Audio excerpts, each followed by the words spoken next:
Friends, ಇವತ್ತು ನಾನು ನಿಮಗೆ ಹೆಲ್ತಿ ಆ್ಯಂಡ್ ಟೇಸ್ಟಿ ಮ್ಯಾಂಗೋ ಸೀಕರಣಿಯನ್ನು ಯಾವ ರೀತಿ ಮಾಡೋದಂತ ಸಿಂಪಲ್ ಆದ ವಿಧಾನದಲ್ಲಿ ತೋರಿಸ್ಕೊಡಕತ್ತೀನಿ ರೀ. ಬರೀ ಹೆಂಗೆ ಮಾಡೋದಂತ ನೋಡೋಣ. ಮೊದಲಿಗೆ ಮಾವಿನ ಹಣ್ಣನ್ನು ನೀರಿನಲ್ಲಿ ನೀಟಾಗಿ ತೊಳಿಬೇಕು ರೀ. ಅದ್ರ ಮೇಲೆ ಸ್ವಲ್ಪ ಅಂಟಂಟು ಅನ್ನೋದಿರ್ತೈತಿ, ಅದೆಲ್ಲ ನೀಟಾಗಿ ಕ್ಲೀನ್ ಆಗಬೇಕು ರೀ.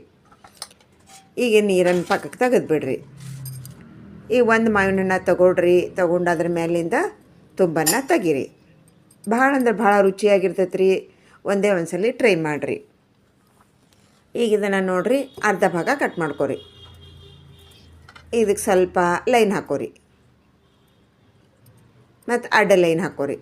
ಈಗೇನಾತ್ರಿ ಚೌಕ್ ಪೀಸ್ ಆತ್ರಿ. ಇದು ಹಿಂಗೆ ಪೂರ್ತಿ ಮಾವಿನ ಹಣ್ಣನ್ನು ನಾವು ಹಿಂಗೆ ಮಾಡ್ಕೊಳ್ಳೋಣ್ರಿ. ಈ ಕಡೆ ಅರ್ಧ ಭಾಗನೂ ತೆಗೆದು ನಾವು ಹಂಗೆ ಕಟ್ ಮಾಡೋಣ್ರಿ.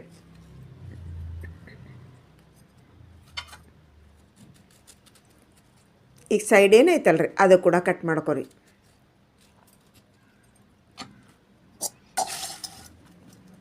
ಈಗ ನಾವು ಒಂದು ಪಾತ್ರೆ ತೊಗೋಬೇಕ್ರಿ. ಅದರೊಳಗೆ ಹಿಂಗೆ ಮಾರ್ಕ್ ಮಾಡಿಕೊಂಡು ಈ ರೀತಿಯಾಗಿ ತಕ್ಕೊಂಡು ಹಾಕ್ಕೊಂಡ್ಬಿಡ್ಬೇಕ್ರಿ.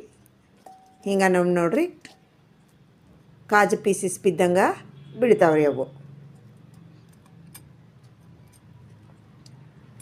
ನೋಡ್ರಿ ನೀಟಾಗಿ ತೆಗೆದು ಹಾಕ್ಕೊಂಡ್ಬಿಡ್ರಿ.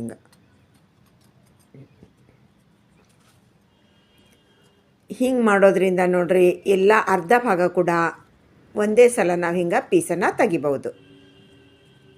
ಈಜಿ ಆಗಿರುವಂಥ ಮೆಥಡ್ ಇರೋದು. ಸೈಡಿಂದು ಕೂಡ ಇದೇ ರೀತಿಯಾಗಿ ನಾವು ಕಟ್ ಮಾಡಿಕೊಂಡು ಒಂದೇ ಸಾರಿ ಈ ರೀತಿ ತಕ್ಕೊಂಡ್ಬಿಟ್ರೆ ಆಯಿತು.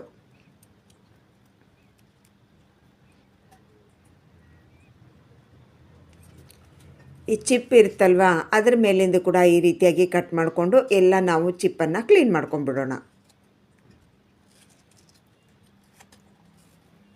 ಇನ್ನು ನಾನಿಲ್ಲೇ ಕಡಿಮೆ ಪ್ರಮಾಣದಲ್ಲಿ ಮಾಡಿ ತೋರ್ಸಾಕತ್ತೀನ್ರ. ನಿಮಗೆ ಎಷ್ಟು ಬೇಕು ಅಷ್ಟು ನೀವು ಮಾಡ್ಕೋಬೋದು.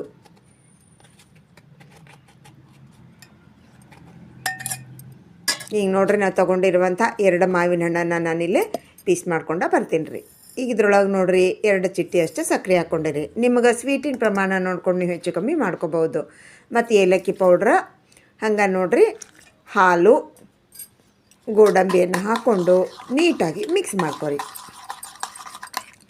ನಾವು ಈ ಮಾವಿನ ಹಣ್ಣಲ್ಲಿ ಹಾಕಿದಾಗ ಹಾಲು ಸ್ವಲ್ಪ ಮೇಲೆ ನಿಂದಿರಬೇಕು, ಅಷ್ಟು ಹಾಲನ್ನು ಹಾಕ್ಕೊಂಡ್ರೆ ಸಾಕಾಗತ್ತೆ ರೀ. ನೋಡಿರಿ, ಪರ್ಫೆಕ್ಟ್ ಆಗಿರುವಂಥ ನಮ್ಮ ಸೀಕರಣೆ ರೆಡಿ ಆದ್ರೆ ಇದು ಪೂರಿ, ಚಪಾತಿ, ದೋಸೆ ಎಲ್ಲಕ್ಕೂ ಸೂಪರ್ ಆಗಿರುತ್ತೆ ರೀ. ಒಂದೇ ಸಲ ಟ್ರೈ ಮಾಡಿರಿ. ಹಾಗೆ ಕೂಡ ತಿನ್ಬೋದು. ನಾವು ಚಪಾತಿ ಜೊತೆಗೆ ಸರ್ವ್ ಮಾಡ್ಕೋಬೋದು. ಅರ್ಥ ಆಯ್ತಲ್ವ? ಟ್ರೈ ಮಾಡಿರಿ. Thanks for watching. ಬಾಯ್.